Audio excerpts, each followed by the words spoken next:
If you could delete one object from the night sky, just erase it, cleanly, as if it had never existed, would you delete the moon? Not because you hate it. Not because you're trying to make a point. But as a pure thought experiment, remove it, and then live in the world that follows. Try to picture that world honestly. The ocean, suddenly less obedient. The tides shrinking into a quieter, less rhythmic breathing. The nights darker, not just poetically dark, but practically dark, no familiar silver lamp to turn a forest path into something navigable. The calendar losing its most ancient metronome. The sky losing the simplest lesson it ever taught our species, that cycles can be trusted. And then something subtler, you and I, standing on a planet whose spin is no longer being gently torqued, no longer being nudged, damped, and guided by that companion. Earth still tilts, because Earth's axis is not perfectly upright, but in a moonless world, the tilt is more vulnerable. The planet's rotational axis can wander under gravitational tugs from the other planets, like a spinning top that keeps getting tapped. So the question isn't only, would you miss the moon? It's, would the Earth you know, this climate, these coastlines, these ecosystems, this long continuity of habitability, still exist? Tonight, we're going to audit a mystery that sounds like it belongs in myth, but actually lives in isotope ratios, crater counts, and the angular momentum of a two-body system. The core question is simple, human, and almost unsettling. Was the moon inevitable, or was it a rare accident that made Earth more habitable? Because if the moon is a cosmic inevitability, if planets like Earth simply tend to grow moons like this, then our stability might be common. But if the moon is the afterimage of a freak collision, then the calm continuity of Earth's surface could be contingent on a kind of ancient luck. The kind that doesn't feel like luck, because we were born long after the dice stopped rolling. I'm Rowan K. Mercer. This is the Science Audit. And the way we're going to handle this isn't by picking our favorite story and rooting for it. We're going to treat each hypothesis like a competing explanation at a crime scene. Every suspect has to account for the evidence. Every story has to balance the budget, energy, mass, momentum, chemistry. And if a story needs miracles, if it needs physics to look away for a moment, we're going to say so. Not because we're cynical, but because wonder without discipline collapses into myth, and the real moon deserves better than that. So what counts as evidence here? Rocks, literal rocks. Apollo samples brought back by humans. Lunar meteorites blasted off the moon by later impacts and delivered to Earth. Remote sensing, maps of gravity, topography, mineralogy. Crater chronology, the scar record of the solar system's violence. Geochemistry, the elemental makeup. And isotopes systematics, the subtle fingerprints of origin, the ratios of atomic variants that act like barcodes for where and how material formed. Before we even talk about the moon, we have to talk about how planets and moons normally happen. Picture the early solar system not as a neat set of finished orbits, but as a workshop full of dust, gas, heat, and collisions. A protoplanetary disk is like a slow, swirling storm of raw material. In that disk, dust grains stick, then pebbles, then boulders, then planetesimals, mountain-sized bodies, until gravity takes over and growth becomes violent. Moons can form in several ways, and each is like a different origin myth written in physics. 1. Co-accretion. That's the born together story. Planet and moon condense from the same local disk, like two ice crystals growing in the same cloud. 2. Capture. That's the cosmic snare. Your planet passes near a wandering body and somehow, through energy loss, it gets trapped into orbit. 3. Fission. That's the spinning fling-off. Your planet rotates so fast that a piece splits away, like mud thrown from a tire. 4. Impact. That's the debris disk foundry. An immense collision ejects material into orbit, which then cools and clumps into a moon. Those are the 4 broad categories. And at first glance, you might think fine. Pick one. But the moon is not a moon. It's an outlier. It's enormous compared to Earth, about 1% of Earth's mass, which sounds small until you compare it to most planet-moon ratios in our neighborhood. It has an unusually large angular momentum tied up in the Earth-Moon system. And it's chemically strange. The leading explanation, the one you'll hear in textbooks and museums, is the giant impact hypothesis. It says that early Earth collided with a Mars-sized body, often called Theia. The impact didn't simply crater Earth. It reshaped the entire system. Material blasted into orbit formed a disk. That disk accreted, clumped and grew into the moon. Earth likely remelted, at least in large part, its mantle stirred into a global magma ocean. And over time, Earth and moon cooled into the familiar pair we see today. If that's true, then the moon is, in a sense, a fossil of catastrophe. A souvenir of a collision that happened so long ago, Around 4.5 billion years, that almost all direct traces on Earth have been recycled by plate tectonics, erosion, and the slow forgetting of geology. The Moon, lacking active plate tectonics and oceans, is a better archive. Like a hard drive we accidentally didn't overwrite. So, what does the giant impact story explain well? We'll move fast here, because these are the strengths that made the hypothesis famous. First, the Moon's low iron core fraction. Earth is dense. It has a big metallic core. The Moon is comparatively depleted in iron. If the Moon formed mostly from mantle material, silicate rock flung into orbit, while the cores of the colliding bodies merged into Earth, then you naturally get a Moon that's iron poor. Second, angular momentum. The Earth-Moon system has a lot of it. Any viable origin has to get the spin and the orbit right, not just qualitatively, but within the constraints of physics. Giant impacts can impart huge angular momentum and place material into orbit in one violent step. Third, evidence for a lunar magma ocean. Many lunar samples tell a story of early, global melting. The lunar highlands are dominated by anorthosite, light-colored rock rich in plagioclase feldspar. The best interpretation is almost poetic. When the young moon was molten, lighter minerals floated to the top and formed a crust, like foam on cooling lava. That only makes sense if the moon was extensively melted early on, which an impact provides. Fourth, volatile depletion. Volatiles are elements and compounds that evaporate easily: water, carbon compounds, sulfur-bearing species. For a long time, lunar samples seemed bone dry, depleted in these easily lost ingredients. A high-energy origin, where material is heated and partially vaporized, naturally bakes out volatiles. And fifth, this one is complicated: oxygen isotopes. Early on, measurements suggested the Moon and Earth were remarkably similar in oxygen isotope composition, and that was taken as support. If Moon material came from Earth's mantle, you'd expect similarity. But as measurements improved, that similarity stopped being a simple win and became a deeper mystery. Because a standard giant impact often predicts the Moon should be made largely from the impactor. And a random impactor should not be isotopically identical to Earth. That last point is where the audit gets interesting, because it's where the evidence stops being merely supportive and becomes demanding. The Moon is not just asking, "Did something big happen?" It's asking, "If something big happened, what exactly happened, and how did the aftermath mix?" Let's define isotopes, without losing anyone. An isotope is the same element, the same chemical identity, but with a different number of neutrons in the nucleus. Think of the element as a song, and isotopes as different recordings of that same song, same melody, slightly different timbre. Chemistry mostly cares about the melody, so isotopes behave similarly in reactions. But physics notices the weight difference, and over long times, different formation environments leave slightly different isotope ratios. Those ratios become a signature, a planetary accent. Now here's the paradox: Earth and Moon are too isotopically similar. Not just in oxygen, but in titanium, tungsten, and other systems. And too similar here doesn't mean close enough. It means, within the measurement precision, they look like they came from the same reservoir of material. Like two loaves baked from the same dough. If Theia formed elsewhere in the inner solar system, it should carry a slightly different isotope signature. We know bodies differ. Mars meteorites don't match Earth. Asteroid families have distinct fingerprints. If you sample the inner solar system, it's not perfectly blended. So if the Moon formed mostly from Theia, why doesn't it look like Theia? So the giant impact hypothesis, in its simplest form, solves many problems but creates a forensic contradiction. The isotopes say shared origin, while a typical impact says mixed parents. This is where modern science gets honest. We don't throw away a hypothesis the moment it hits tension, and we also don't patch it with hand-waving. We stress test variance. We ask what must be true for the evidence to emerge. Variant 1: high energy, high angular momentum impacts. In these scenarios, the collision is so energetic that it produces a disk and a post-impact Earth that are more thoroughly vaporized and mixed. If you can mix Earth and Theia so intimately that the disk material and Earth's mantle equilibrate, share their isotopic signature, then the Moon can end up Earth-like even if it contains significant impactor material. But there's a catch. If you make the system too high in angular momentum, you can end up with a post-impact Earth-Moon system spinning faster than we observe today. So you need a way to lose angular momentum afterward, perhaps via resonances with the Sun, perhaps via tidal evolution in specific configurations.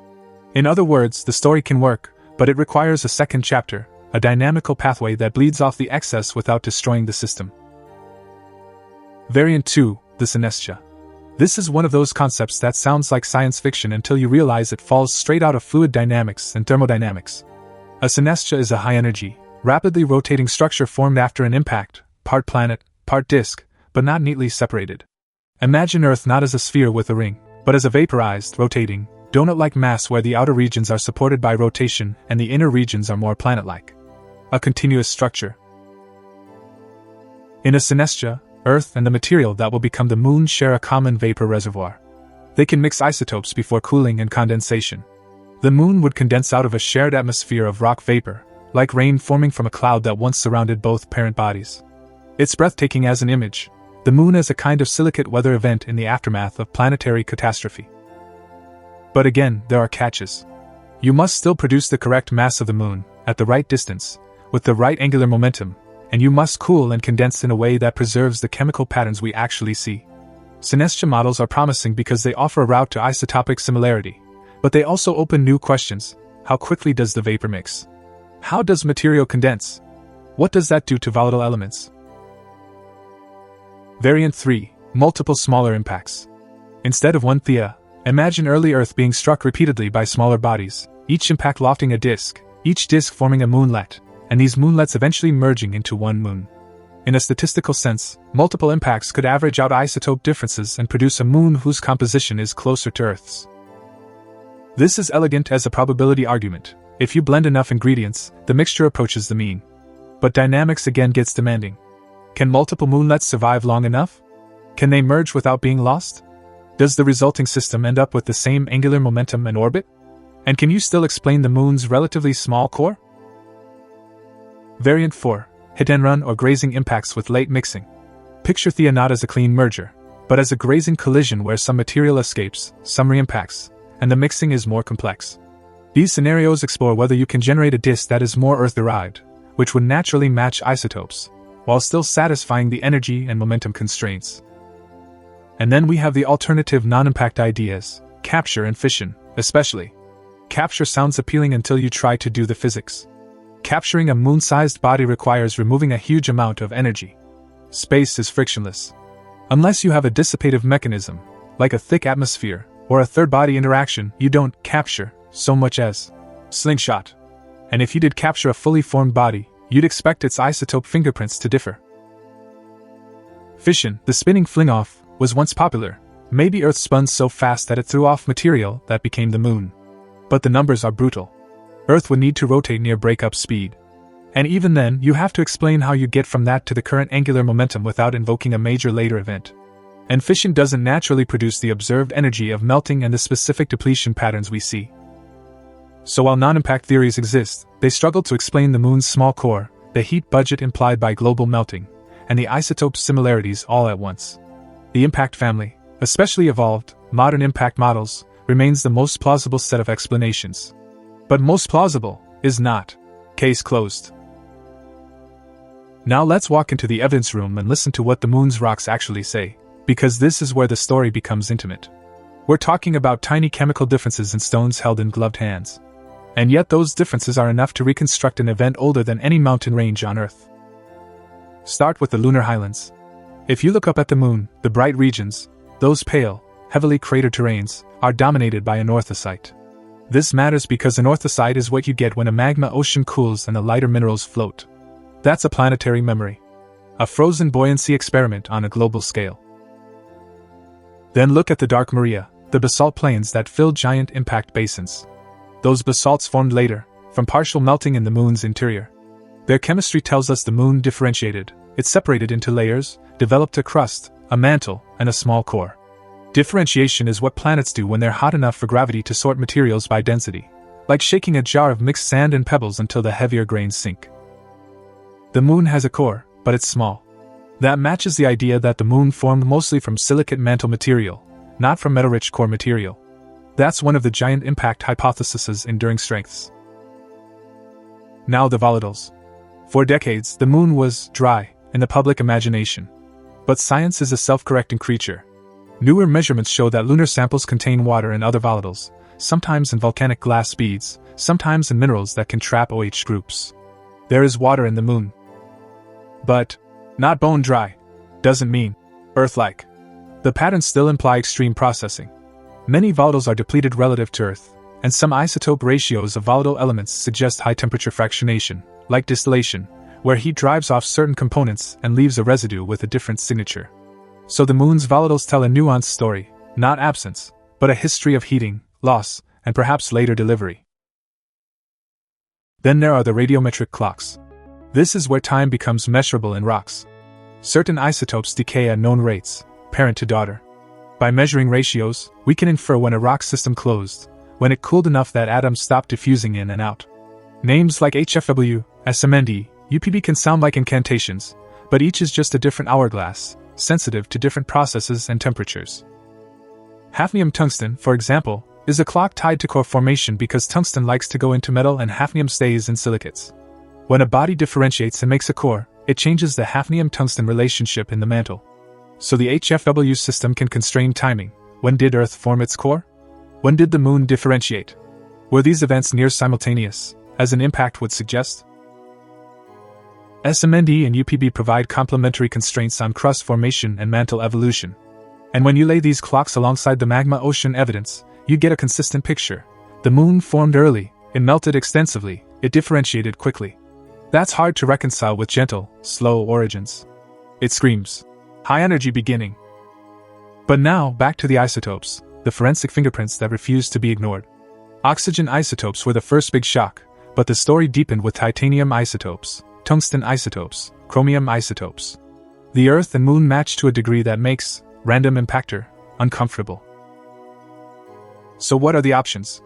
Either Theia was coincidentally very similar to Earth, formed from the same neighborhood material in the disk, or the impact and its aftermath mixed the materials so thoroughly that the disk from which the Moon formed equilibrated with Earth's mantle. Or, more radically, our assumptions about how isotopic reservoirs were distributed in the inner solar system need refinement. Maybe the region that formed Earth and Theia was more homogeneous than we think. Here's where intellectual rigor matters. It's tempting to pick the explanation that feels most dramatic, synestia, or the one that feels most conservative, Theia just happened to match. But the audit demands we ask, which explanation is consistent not only with isotopes, but with dynamics, heat, volatile patterns, and the mass of the Moon?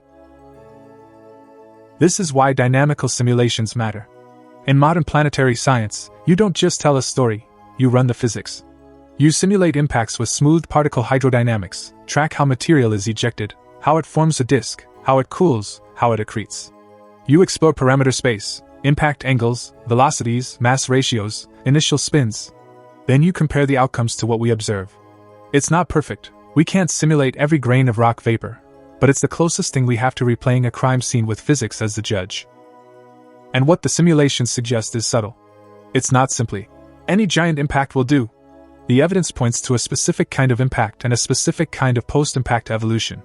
The Moon's composition, its core size, its isotopic similarity, its volatile patterns, and the system's angular momentum together are a tight box. You can fit the truth inside it, but you can't do it carelessly. Now I want to slow down, because this is the moment where the Moon stops being a chapter in astronomy and becomes a mirror for how reality works.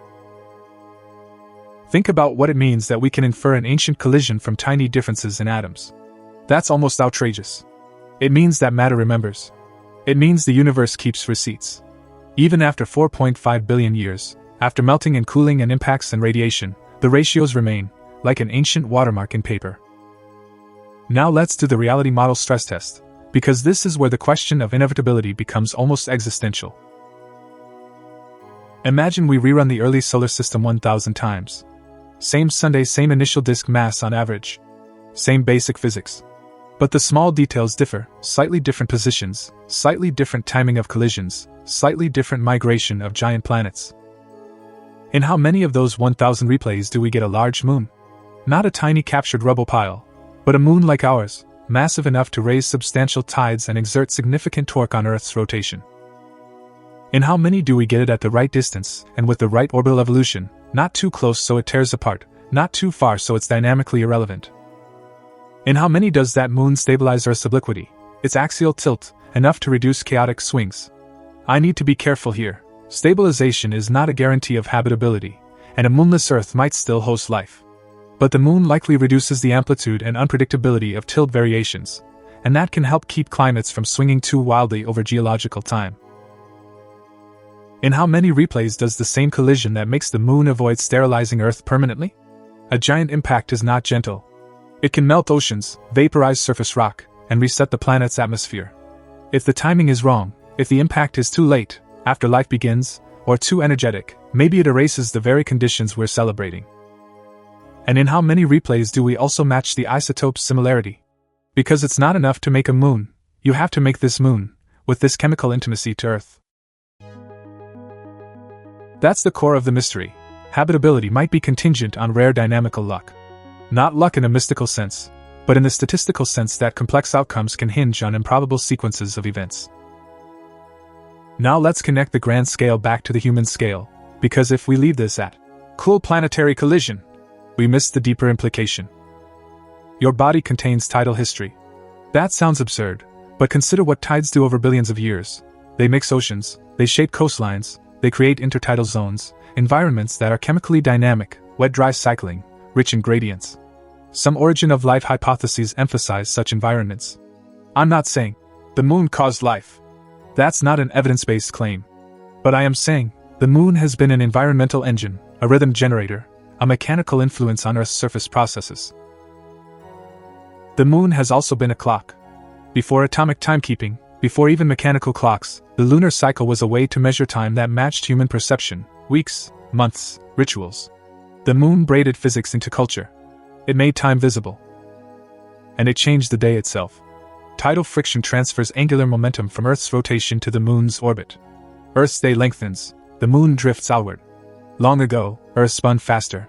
Days were shorter. Over time, the moon has been slowing Earth down, subtly, relentlessly, like a hand resting on a spinning wheel. This matters to climate and biology. A shorter day changes atmospheric circulation patterns. It changes the rhythm of heating and cooling. Over geological time, day length is part of the background condition in which evolution unfolds. Again, not destiny, but influence. Earth also got lucky in another way. The moon is a geological record booster. The moon preserves impact history better than Earth. If you want to know how violent the early solar system was, the moon is your archive. The crater record is a timeline of bombardment. It helps us infer what Earth likely experienced too, because Earth's evidence has been erased or buried. The moon is also a kind of shield, though shield is complicated. The moon can intercept impactors that might otherwise strike Earth, but it can also be a witness to a shared environment of debris. The larger point is that the Earth-Moon system is an architecture, and architectures shape trajectories, literally. Orbits and resonances decide where rocks go. And then there's the scientific gift. The moon is close enough to visit, sample, map, and instrument. It's a laboratory next door. It's a time capsule of early differentiation, early volcanism, early solar wind implantation, and the thermal history of a small rocky body. It's a training ground for how we look at planetary surfaces and interpret remote data. So when we ask, was the moon inevitable? We are also asking, are our best conditions typical? If large moons are rare around Earth-like planets, then stable climates might be rarer. If giant impacts commonly produce large moons with mixed compositions, then maybe the Earth-Moon story is not unique, just one example of a broader recipe. But we have to be epistemically humble. We currently have a sample size of one inhabited planet. We have one large moon around a rocky planet in the inner solar system. We do not yet have a census of exomoons around Earth like exoplanets with the detail we need. We're building that future with better telescopes, better methods, and better models. Still, even within our limited sample, the moon stands out. Mars has tiny moons that may be captured asteroids or impact debris. Mercury has none. Venus has none. Earth has this enormous companion. It's not the default. It's the exception. And exceptions are where reality reveals its hidden rules. Now, there's a philosophical takeaway here that I don't want to rush, because it's easy to romanticize and just as easy to become nihilistic. Our most familiar celestial companion may be a relic of chaos, beauty as the afterimage of violence. The moon looks serene because we see it in the calm after the storm. But its origin, if the impact models are right, was incandescent. Rock vapor. A glowing disk. A planet partially liquefied. The night sky is not a backdrop. It's a fossil record. Every bright dot has a history. Every orbit is a negotiation among forces. Even the moon's face, the same face always turned toward us, speaks of tidal locking, of energy dissipated into heat, of a system settling into a minimum energy dance. And there's an epistemic takeaway too. Science advances by auditing competing stories against physical constraints. Not by insisting on certainty, but by narrowing the space of the possible. The moon is a case study in how we can reconstruct unthinkably ancient events from subtle signatures in rock. We cannot watch Theia hit Earth, but we can measure oxygen isotopes to parts per million. We can model fluid dynamics under extreme conditions. We can date minerals by radioactive decay. We can count craters and infer surface ages. We can take a world that is silent and make it testify. So where does the audit land right now? Here is the synthesis, as cleanly as I can state it without pretending the mystery is fully solved. The moon almost certainly formed through a high-energy event very early in Earth's history.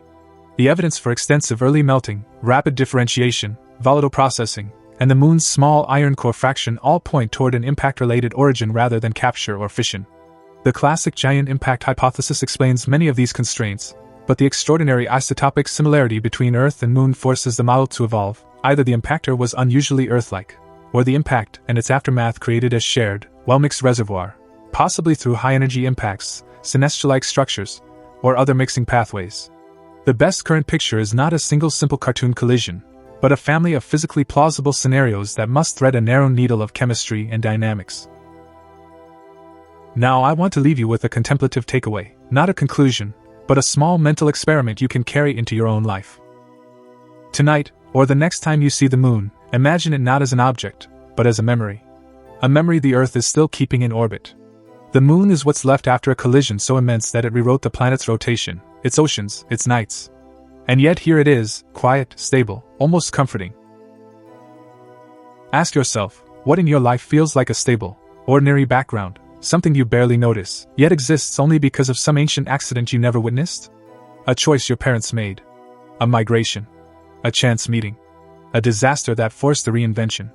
The moon is a reminder that stability can be the long-term outcome of chaos, and that the universe often builds gentle rhythms out of violent beginnings. And that brings us to the next great question, the door we haven't opened yet. If our calm, stable world is built on a rare collision, what other, quiet, conditions of our lives are actually the long shadow of ancient accidents? And if time itself is the record of those accidents, written in atoms, in rocks, in memories, then what does that say about the stories we tell ourselves about what was meant to be? If you want to keep traveling with me through questions like that, where physics meets the human scale, subscribe to the Science Audit. And tell me in the comments, if you could rerun Earth's history 1,000 times, what do you think the moon's odds really are?